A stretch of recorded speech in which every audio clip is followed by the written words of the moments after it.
Hello everyone, welcome to History and Culture. During the Qing Dynasty, the last feudal dynasty in China, officially renamed the Great Qing in 1636.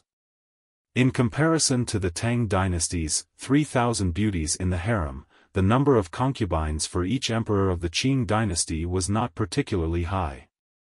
However, the daily lives of the concubines in the Qing dynasty's harem, as depicted in many literary works, were not entirely accurate.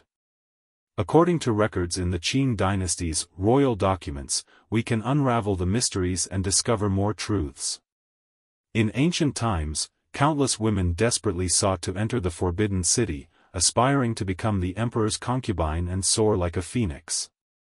The relationship between the ancient harem and the officialdom was also closely intertwined. On one hand, allowing the daughters of important ministers to become concubines could help the emperor consolidate his court relationships and reduce internal worries. On the other hand, many officials also wanted their daughters to enter the harem, not only to gain favor and glory but also to advance their own careers.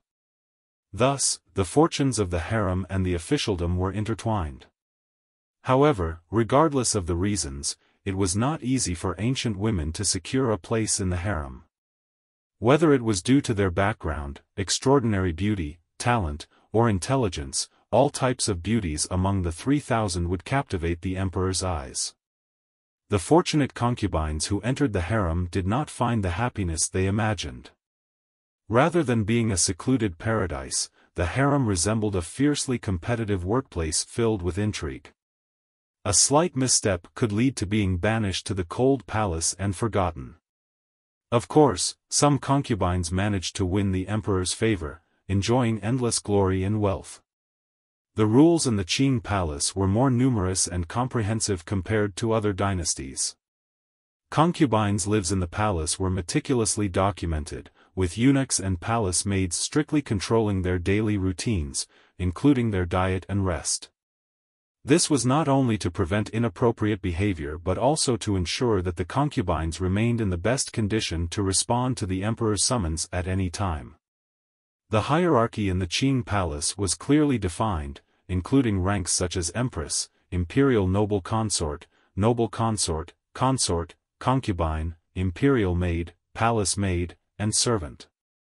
Each position had a limited number of individuals, with only one empress, one imperial noble consort, 2 noble consorts, 4 consorts, and 6 concubines. The number of individuals in the other 3 ranks was unlimited.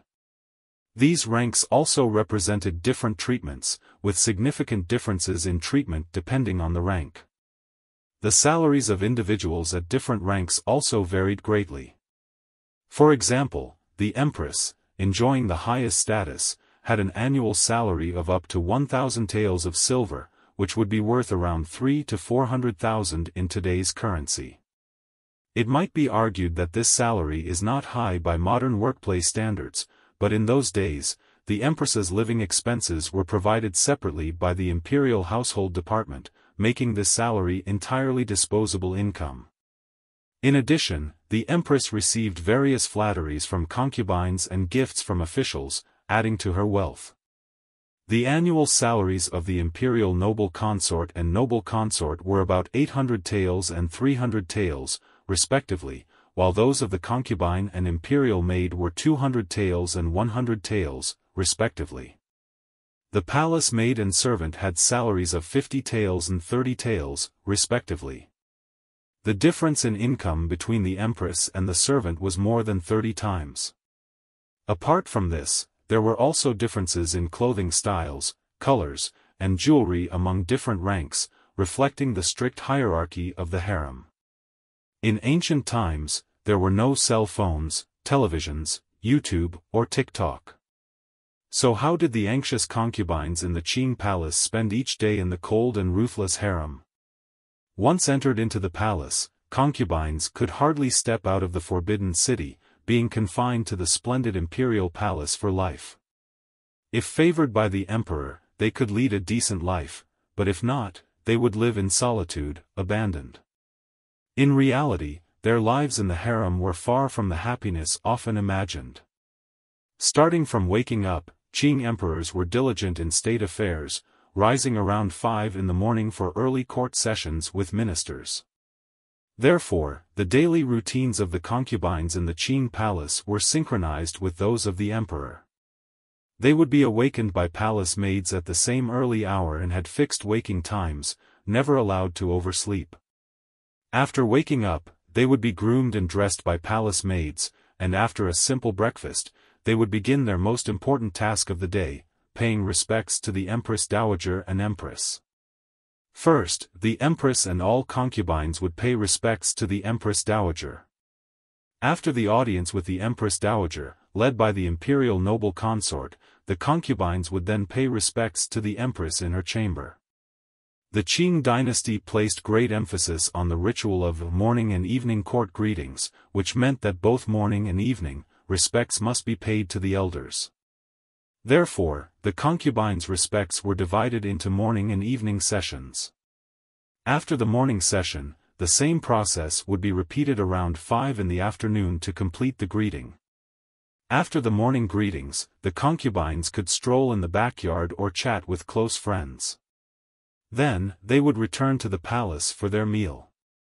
Generally, the Qing dynasty's imperial family only had 2 main meals, breakfast and dinner. However, there were supplementary meals such as morning and afternoon snacks. When the concubines returned to the palace around noon, they could enjoy their lunch. After lunch, there would be 1 to 2 hours of nap time, strictly regulated to prevent excessive sleepiness. After the nap, the concubines could enjoy afternoon tea before returning to the backyard to relax. Then it was time to prepare for the evening greetings. After the evening greetings came the moment all concubines eagerly awaited, the time for the emperor's companionship. At this time, all concubines would be on standby. Eunuchs would present a large silver plate containing all the cards of the concubines available for companionship to the emperor, who could then select a card. The selected concubine would then be notified to prepare for the emperor's companionship. After carefully dressing themselves, the concubines would be wrapped in blankets by eunuchs and carried into the emperor's bedchamber. They were not allowed to enter the emperor's chamber on their own and had to be carried in.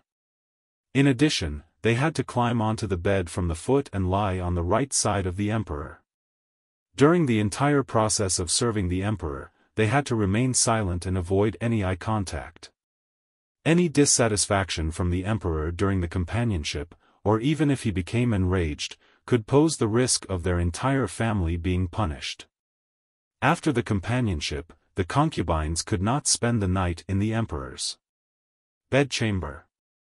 Shortly afterward, eunuchs would remind the emperor, and it was time for the concubines to leave. They would be carried back to their own palaces. These measures were taken to prevent the emperor from neglecting state affairs due to indulgence in pleasures and also to ensure his safety. Unfavored concubines had to wait until the next evening to try their luck again. For most concubines, such a life was both boring and laborious. They had to be cautious in their actions to avoid offending the emperor's dignity.